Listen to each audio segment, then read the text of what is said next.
नमस्कार दोस्तों।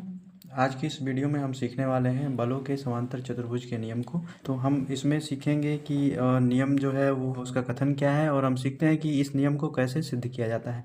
तो सबसे पहले आइए देखते हैं इस नियम को। यदि किसी बिंदु पर कार्य कर रहे दो बलों को उनकी दिशा तथा परिमाण के अनुसार किसी समांतर चतुर्भुज की दो संलग्न भुजाओं द्वारा निरूपित किया जाए तो इन बलों का परिणामी दिशा तथा परिमाण में समांतर चतुर्भुज के विकर्ण द्वारा प्रदर्शित किया जाएगा। तो सबसे पहले हम मान लेते हैं कि दो बल P और Q इस प्रकार से बिंदु O पर काम कर रहे हैं जिनके बीच कोण अल्फा बनता है। तो इन्हीं दोनों बलों को सेम इनकी दिशा और परिमाण के अनुसार हमने एक समांतर चतुर्भुज में बदल लिया है। देखते हैं, समांतर चतुर्भुज बनाया हमने OBC और A और इसका परिणामी हमने दिखाया बल R के द्वारा। बल P को आगे बढ़ाते हुए हमने एक समकोण त्रिभुज OCD का निर्माण किया है जिसमें ये कोण जो हो जाएगा वो अल्फा के बराबर होगा। यहाँ पे हम लिखेंगे समांतर चतुर्भुज का जो गुण होता है आपको पता होगा।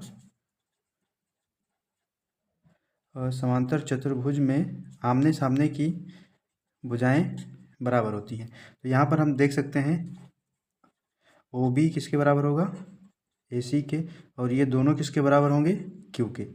और दूसरा हम देखते हैं OA किसके बराबर होगा, BC के, और ये किसके बराबर है, P के। तो यहाँ पे हम सबसे पहले लेते हैं त्रिभुज ADC। इसमें देखते हैं कॉस अल्फा बराबर, आपको पता है कि कॉस थीटा बराबर होता है आधार बटे कर्ण। तो आधार इस त्रिभुज का क्या हो जाएगा, AD, और कर्ण क्या हो जाएगा, AC। यहाँ पे लिखते हैं आधार क्या होगा, AD बटा कर्ण क्या होगा, AC। इसको और आगे बढ़ाते हैं हम, AD बराबर क्या लिख सकते हैं, AC कॉस अल्फा, या फिर इसको और हम क्या लिख सकते हैं, AC का मान क्या हो जाएगा यहाँ से, AC बराबर, यहाँ से देखिएगा Q के, ये हो जाएगा Q कॉस अल्फा।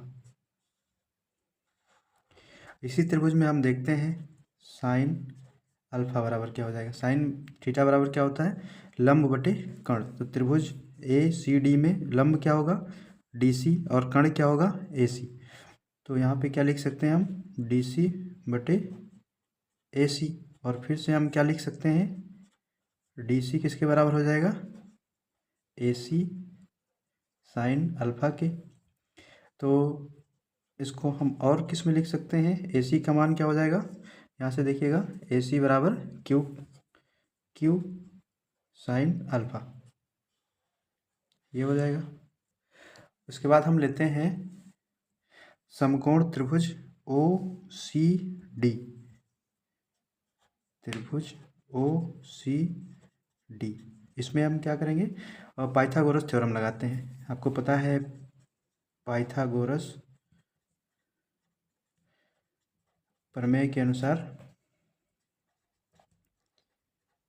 विकर्ण का स्क्वायर बराबर लंब का स्क्वायर प्लस आधार का स्क्वायर हो जाएगा। तो यहाँ पे इस त्रिभुज में देखते हैं OCD में विकर्ण क्या होगा, R, और इसको R को हम क्या लिख सकते हैं, OC स्क्वायर, और लंब DC हो जाएगा, DC का स्क्वायर प्लस आधार को हम क्या लिखेंगे, OD का स्क्वायर हो जाएगा। फिर से हम देखते हैं DC स्क्वायर प्लस OD को और क्या लिख सकते हैं, OA प्लस AD, और इसका क्या हो जाएगा, होल स्क्वायर। ये किसके बराबर होगा, OC स्क्वायर के। इसके बाद आगे देखते हैं इस साइड, यहाँ पे अब हम लिखते हैं इन सबके मान। OC की जगह पे हम क्या लिख सकते हैं, R का स्क्वायर हो जाएगा। उसके बाद DC की जगह हम क्या लिख सकते हैं, और DC का मान हमने यहाँ पे निकाला था Q साइन अल्फा, DC की जगह पे हो जाएगा Q साइन अल्फा। और इसका स्क्वायर हो जाएगा प्लस, यहाँ पे हम देखते हैं ओ ए की जगह क्या लिख सकते हैं, ओ ए किसके बराबर होगा, यहाँ से आप देख सकते हैं पी के बराबर, पी प्लस ए डी की जगह क्या लिख सकते हैं, ए डी बराबर Q cos alpha, Q cos alpha और इसका होल स्क्वायर। यहाँ पे होगा Q square sine square alpha plus P square plus Q square cos square alpha plus 2pq cos alpha. तो यहाँ पे अगर हम क्यू कॉमन ले लेते हैं क्यू स्क्वायर तो बचेगा साइन स्क्वायर अल्फ़ा और बचेगा यहाँ पे cos square alpha, cos square alpha plus अब ये बचेगा यहाँ पे पी स्क्वायर प्लस ये बचेगा 2pq कॉस अल्फ़ा। अब आपको पता है कि sine square alpha plus cos square alpha को हम क्या लिखते हैं, एक।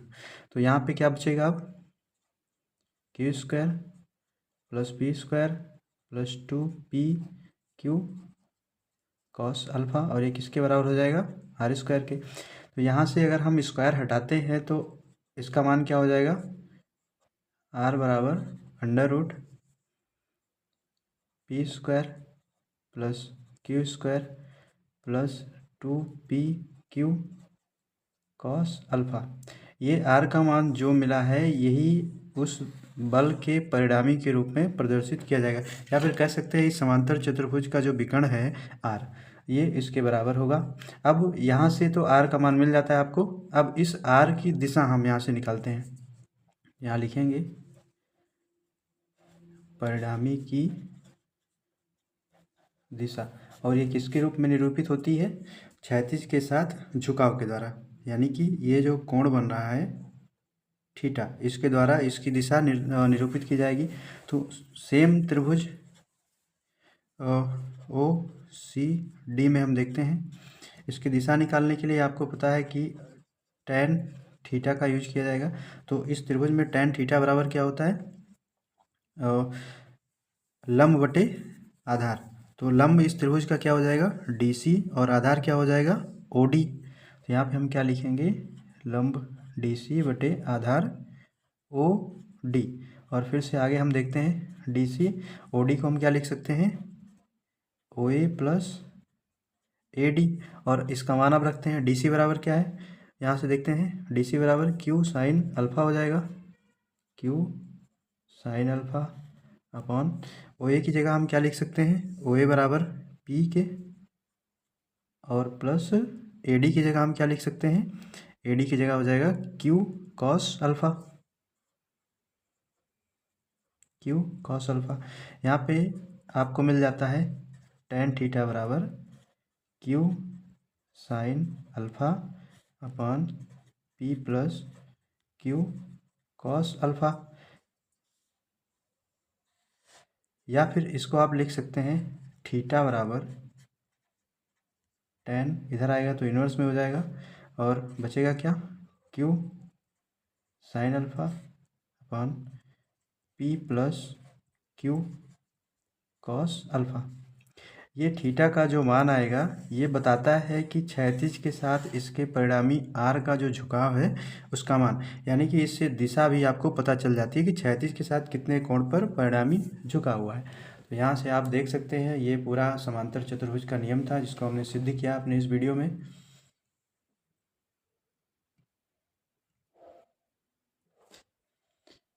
यहाँ से आप स्क्रीनशॉट ले सकते हैं इस पूरे पेज का। चलिए इस वीडियो में आज के लिए इतना ही, फिर मिलते हैं नेक्स्ट वीडियो में, तब तक के लिए जय हिंद।